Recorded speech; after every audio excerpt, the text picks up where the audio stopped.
মুহাম্মদ সাল্লাল্লাহু আলাইহি ওয়াসাল্লাম কি নিজে কুরআন লিখেছেন? যুক্তিসহ বিশ্লেষণ। প্রিয় দর্শক, আজ আমরা এমন একটি প্রশ্নের উত্তর খুঁজব যা অনেকেই করে থাকেন। মুহাম্মদ সাল্লাল্লাহু আলাইহি ওয়াসাল্লাম কি নিজে কুরআন রচনা করেছেন, নাকি এটি সত্যিই আল্লাহর পক্ষ থেকে নাজিলকৃত একটি অলৌকিক গ্রন্থ? চলুন যৌক্তিকভাবে বিশ্লেষণ করি। ১. মুহাম্মদ সাল্লাল্লাহু আলাইহি ওয়াসাল্লাম ছিলেন নিরক্ষর, তিনি কিভাবে লিখবেন? মুহাম্মদ সাল্লাল্লাহু আলাইহি ওয়াসাল্লাম ছিলেন উম্মি বা নিরক্ষর, তিনি পড়তে বা লিখতে জানতেন না।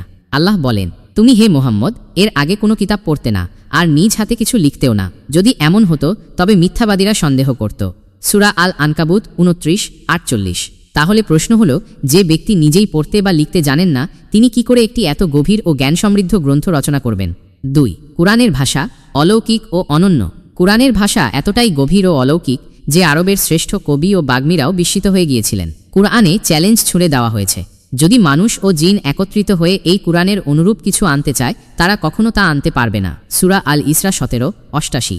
আজ পর্যন্ত কেউ কুরআনের সমতুল্য কিছু তৈরি করতে পারেনি। যদি মুহাম্মদ সাল্লাল্লাহু আলাইহি ওয়াসাল্লাম নিজে লিখতেন, তাহলে নিশ্চয়ই এমন কিছু থাকত যা অন্যরা অনুকরণ করতে পারত। ৩. কুরআনের ভবিষ্যদ্বাণী সত্য হয়েছে। ডান দিকের তীর পারস্য ও রোমানদের যুদ্ধের ভবিষ্যদ্বাণী। রোমানরা পরাজিত হয়েছে, কিন্তু অল্প কয়েক বছরের মধ্যে তারা বিজয়ী হবে। সূরা আর রুম ৩০:২-৪।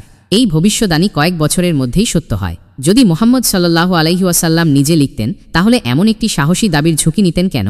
৪. মুহাম্মদ সাল্লাল্লাহু আলাইহি ওয়াসাল্লাম নিজের সমালোচনা করতেন কেন? যদি মুহাম্মদ সাল্লাল্লাহু আলাইহি ওয়াসাল্লাম নিজেই কুরআন লিখতেন, তাহলে কি তিনি নিজের ভুল ত্রুটি কুরআনে উল্লেখ করতেন? একটি ঘটনার বিশ্লেষণ। একবার এক অন্ধ সাহাবী আব্দুল্লাহ ইবনে উম্মে মাকতুম নবী সাল্লাল্লাহু আলাইহি ওয়াসাল্লামের কাছে ইসলাম শেখার জন্য এলে নবী সাল্লাল্লাহু আলাইহি ওয়াসাল্লাম তখন কুরাইশদের এক নেতার সাথে কথা বলছিলেন। নবী সাল্লাল্লাহু আলাইহি ওয়াসাল্লাম একটু অবহেলা করলে সাথে সাথেই কুরআনে ভর্ৎসনা আসল। তুমি মুখ ফিরিয়ে নিলে এক অন্ধের কাছ থেকে, অথচ সে চেয়েছিল দ্বীনের জ্ঞান পেতে। সূরা আবাসা ৮০:১-১০। কোনো ব্যক্তি যদি নিজে একটি কিতাব লেখেন, তবে কি তিনি নিজের এমন সংশোধনী সেখানে লিখতেন? ৫. মুহাম্মদ সাল্লাল্লাহু আলাইহি ওয়াসাল্লাম যদি নিজেই কুরআন লিখতেন, তাহলে তিনি কেন এত কষ্ট সহ্য করলেন?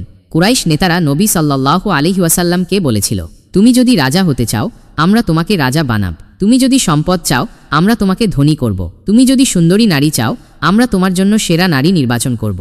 শর্ত ছিল শুধু একটাই, ইসলাম প্রচার বন্ধ করতে হবে।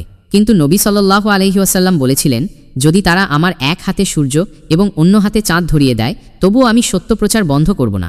ডান দিকের তীর। তাহলে প্রশ্ন হলো, কোনো স্বার্থপর বা ধোঁকাবাজ ব্যক্তি কি রাজত্ব, সম্পদ ও বিলাসবহুল জীবন ত্যাগ করে কেবল সত্য প্রচারের জন্য নির্যাতন সহ্য করে? ৬. কুরআন আজও অবিকৃত এটি মানুষের রচনা হলে কি এমনটি সম্ভব হতো? পৃথিবীর সব ধর্মগ্রন্থই পরিবর্তিত হয়েছে, কিন্তু কুরআন এক অক্ষরও পরিবর্তিত হয়নি। আল্লাহ বলেন, আমি কুরআন অবতীর্ণ করেছি এবং আমি এর সংরক্ষণকারী। সূরা আল হিজর ১৫:৯। ১৪০০ বছর ধরে কুরআনের এক বিন্দুও পরিবর্তিত হয়নি।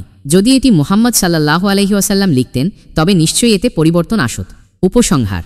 মুহাম্মদ সাল্লাল্লাহু আলাইহি ওয়াসাল্লাম পড়তে বা লিখতে জানতেন না। কুরআনের ভাষা অলৌকিক, যা মানুষ বানাতে পারেনি। কুরআনের ভবিষ্যদ্বাণীগুলো সত্য হয়েছে।